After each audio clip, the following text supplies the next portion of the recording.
Dios les bendiga, soy el pastor Gilberto Gutiérrez de la Iglesia Bautista Ores de México DF. Me da mucho gusto saludarlos en este 24 de julio de 2020. Gente común que dejó huella. En nuestra serie estamos en el devocional número 42. Iniciamos con un nuevo personaje, Esther, mucho más que hermosura física. Abordaremos algunos pasajes del libro de Esther para estudiar la gracia de Dios en esta joven. Yo no soy bonita ni lo quiero ser porque las bonitas se echan a perder. Así cantaban las niñas de mi época infantil. Tal vez hacían alusión a un concepto mundano de belleza que considera solo el físico en contradicción con la inteligencia y otros atributos. En el personaje que hoy nos corresponde estudiar podremos encontrar un nuevo concepto de hermosura. Podemos decir que estamos a punto de tomar un tratamiento de belleza integral, porque aprenderemos cosas que tienen que ver con la belleza verdadera, la belleza que no tiene que ver solamente con medidas anatómicas, sino con algo más, con carácter, con vida espiritual. La vida no tiene que ser tal como nos la presentan algunos el día de hoy, más bien tiene que ver con la actitud, nuestro estilo, nuestro carácter, como he dicho, valores, principios. Bueno, estudiamos la vida de esta joven Esther y sigamos la huella de la gracia de Dios en su vida. Y en cada caso, en cada devocional de los tres que abordaremos con el personaje de Esther, quisiera que pensáramos en las desventajas, las ventajas, las virtudes y la enseñanza en cada caso. Por eso vayamos ahora a las desventajas de Esther. Una pensaremos hoy. Era huérfana. Dice así Esther 2, 5 al 7. Había en Susa, residencia real, un varón judío cuyo nombre era Mardoqueo, hijo de Yair, hijo de Simeí, hijo de Cis, del linaje de Benjamín, el cual había sido transportado de Jerusalén con los cautivos que fueron llevados con Jeconías, rey de Judá, a quien hizo transportar Nabucodonosor, rey de Babilonia. Y había creado a Adasa, es decir, Esther, hija de su tío, porque era huérfano y la joven era de hermosa figura y de buen parecer. Cuando su padre y su madre murieron, Mardoqueo la adoptó como hija suya. No conocemos las particularidades de su situación, pero no tenía padres, eso es un hecho. Mardoqueo, su tío, fue usado por Dios para suplir esa carencia. Sin embargo, ella no se quedó a lamentar su situación, la superó con sus hazañas de mujer capaz. Pero déjeme decir algo, regularmente, antaño, se decía, y muy a menudo la gente dice que Esther y Mardoqueo tienen un parentesco de tío y sobrina. Sin embargo, por supuesto que hay un parentesco de voluntad o un parentesco de adopción en que la hace como su hija, pero el texto dice que era hija de su tío. Y entonces de ahí algunos dicen es que están equivocados, los que dicen que era su sobrina, porque si era hijo de su tío, entonces es su prima. Y es probable que así sea. Sin embargo, hay otros pasajes en la Escritura en donde se menciona a alguien como hijo de su tío y se refiere que es el hijo adoptivo de un tío. Por ejemplo, cuando se habla de uno de los valientes de David, Josafat dice hijo de Dodo, Eleazar, perdón, dice Eleazar, hijo de Dodo. Hijo de Dodo quiere decir hijo de su tío. Hace alusión al hecho de que tiene una desventaja, no tiene papá y lo ha tenido que criar el hermano de su papá. Así es que no estamos bien seguros, pero cualquiera de las dos opciones, que era su sobrina o que era su prima, pueden ser verdad dependiendo de lo que hija de su tío significa. Puede significar que era su hija, porque él era su tío, que era su hija adoptiva y está describiendo la relación, pero ¿sabe qué? No importa. El punto es que evidentemente no era su papá, porque tenía esa desventaja, era huérfana, sin embargo él la crió como su hija. Vayamos a las ventajas de Esther. Una persona bella. Mire, así dice Esther 2.7, y había criado a Adasa, es decir, Esther, hija de su tío, porque era huérfana, y la joven era de hermosa figura y de buen parecer. No estamos seguros hermosa figura, buen parecer, pero es probable que se refiere hermosa figura a su cuerpo hermoso y de buen parecer a su rostro hermoso. Cuando su padre y su madre murieron, Mardoqueo la adoptó como hija suya.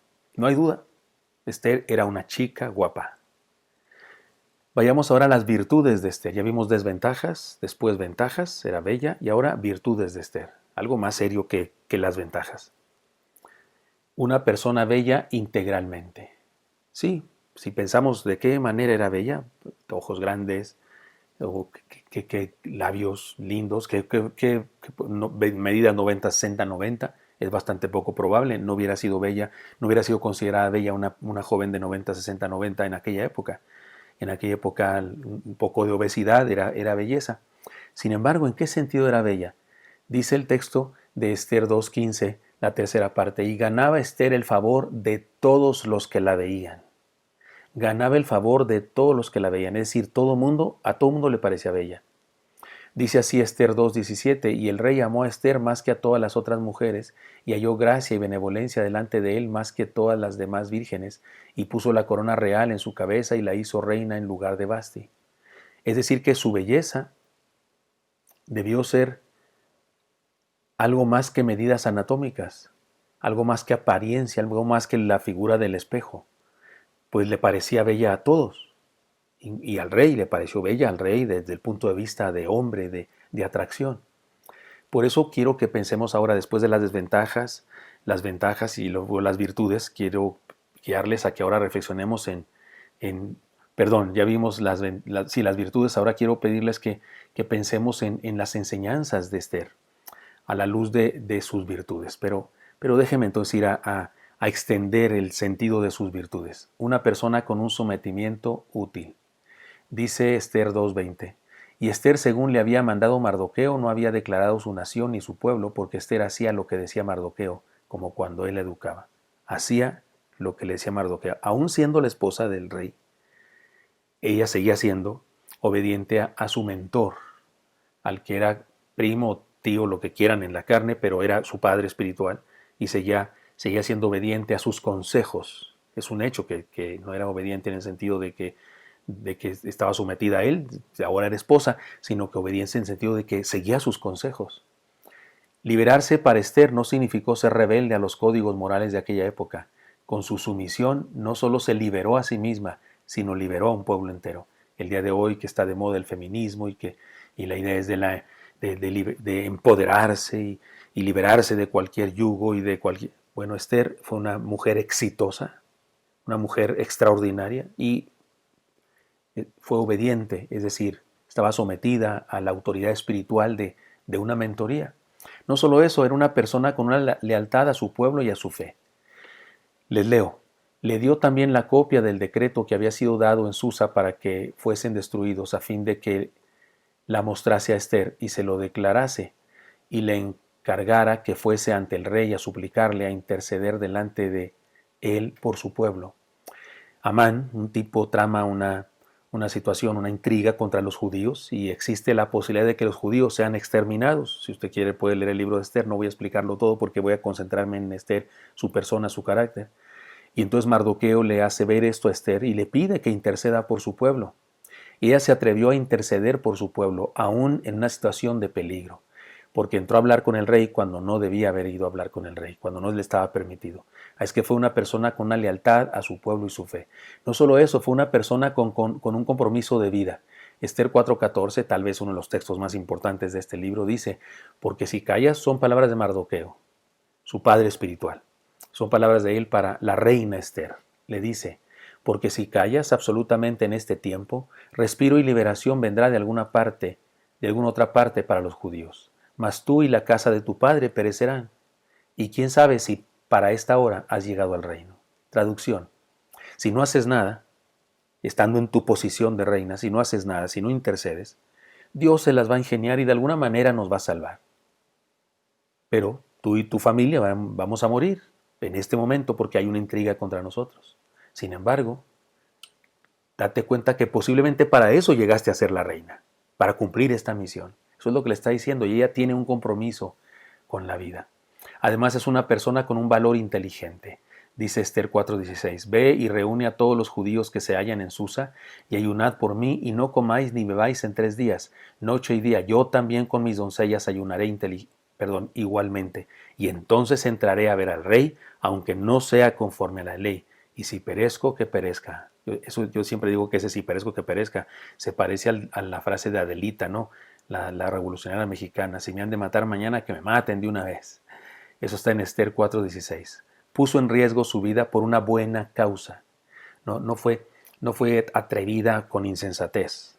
No, Señor, fue atrevida con inteligencia y sabiduría. De hecho lo hizo de una manera muy inteligente. Todo esto nos lleva a que después de haber pensado en sus desventajas y luego en sus ventajas y luego en sus virtudes, ahora podemos pensar en las enseñanzas de Dios en Esther, en la vida de Esther. Miren, desde el principio de su historia se nos declara que era hermosa. Lo extraordinario, como ya dijimos, es que No solo le parecía hermosa a su tío, ese era amor de padre espiritual, le parece bellísima, pero le parecía bella a todo el que la veía y le pareció bella al rey, que seguramente tuvo una atracción física de pasión para con ella. Pero algo extraordinario que no hemos dicho todavía es que al eunuco, al que guardaba a las mujeres del rey, le pareció hermosa y la prefirió y la atendió más que a todas las demás chicas que habían sido traídas de los diferentes pueblos como una especie de concurso para ver quién se casaba con el rey, porque así fue. Esta es la historia del primer concurso de belleza de la historia. Y resulta que a este eunuco también le pareció bella Esther. ¿Y por qué es tan importante eso? Porque un eunuco es una persona que fue mutilada de sus genitales desde niño, de tal manera que no se desarrolla en él una atracción por el sexo opuesto. Y es una persona dedicada al estudio y a la consejería con los reyes, y en este caso el guardia de las mujeres, porque era peligroso tener a un soldado, ¿no?, ahí de guardia de las mujeres, todas las mujeres del rey. Entonces eran eunucos los que las cuidaban, y este hombre, aún a él le pareció hermosa. No fue amor de padre como el de Mardoqueo para con Esther, no fue atracción física como la del rey para con Esther, no fue solamente que la veían de lejos como la veía toda la gente y les parecía hermosa, fue algo diferente, la conoció de cerca, la atendió, le llevó a que se perfumara y que se vistiera de diferentes maneras porque iba a ser presentada ante el rey, y a él le pareció más hermosa que todas las demás. Debió ser algo diferente que la belleza típica física que se maneja en este mundo en que vivimos. Lo que vio en Esther no tiene que ver con su sensualidad definitivamente, sino con algo muy especial que no solo tenía que ver con su físico, sino con la actitud, independientemente de los cánones de la belleza de aquella época. Es un hecho que Esther cautivó a todo el que se le puso enfrente y terminó siendo reina de Persia. Podemos decir que ella es la primera mujer de la historia que ganó un concurso de belleza. Evidentemente la belleza de Esther era algo integral. No fue cuestión de genética del cuerpo, sino de enseñanza espiritual. No fue cuestión de naturaleza biológica, sino de sus decisiones. Podemos resumirlo en las siguientes 5 ideas. La belleza de una vida de obediencia. ¿Sabe que eso es lo que a Dios más le agrada? La obediencia. La obediencia a su palabra, a sus testimonios, a sus principios. De repente hay gente que cree que lo más importante de la vida cristiana es el intelecto, es saber cosas, memorizar cosas. No, es la obediencia a Dios. Algunos creen que lo que más le agrada a Dios es que le cantemos y brinquemos y dancemos y estemos un aplauso a Cristo. No necesita eso. Dios no es un artista que necesite aplausos, que se muera si no le damos aplausos. Dios no necesita de aplausos ni de que le echemos porras. La Biblia de hecho dice que Dios se agrada de la obediencia, y la obediencia hace bellas a las personas. Un niño obediente es un niño bello. Un niño latoso que hace capricho, que le pega a la madre, al papá, es feo, no es lindo un niño así. Y tampoco es lindo un adolescente así, ni un joven. La belleza de una vida de obediencia, la belleza de una vida con propósito. Esther vivió con un propósito, cumplió un propósito en su vida. No vivió así nada más porque sí, vivió con un propósito. La belleza de una vida sabia, fue sabia en su comportamiento. Más adelante no leímos, pero dice que hizo un banquete para su esposo, y le reveló algo que estaba tramando Amán, el malvado ese que odiaba a los judíos. Ella fue lista, fue sabia. La belleza del carácter tenía que ver con su comportamiento, con valores, con la expresión, con un sello de su personalidad, que era seguramente una belleza, pero que se proyectaba desde adentro. No solo en su aspecto físico, sino se proyectaba desde adentro. Y la belleza, por supuesto, de la presencia de Dios en su vida. ¿Por qué era bella Esther? Por la presencia de Dios en su vida. Hay algo interesante. El libro de Esther no incluye la palabra Dios por ningún lado. En ningún lado del libro de Esther se menciona la palabra Dios. ¿Sabe por qué? Dicen algunos, no hacía falta. En Esther se manifestaba la gracia de Dios.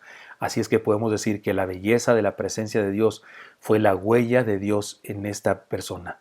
Cada uno de nosotros escogemos compartir belleza o compartir fealdad. Hay gente que comparte fealdad y hay gente que comparte belleza. Escojamos la belleza de la fe. Espero que esto sea útil para usted y me encantará encontrarle el día de mañana. Hasta pronto.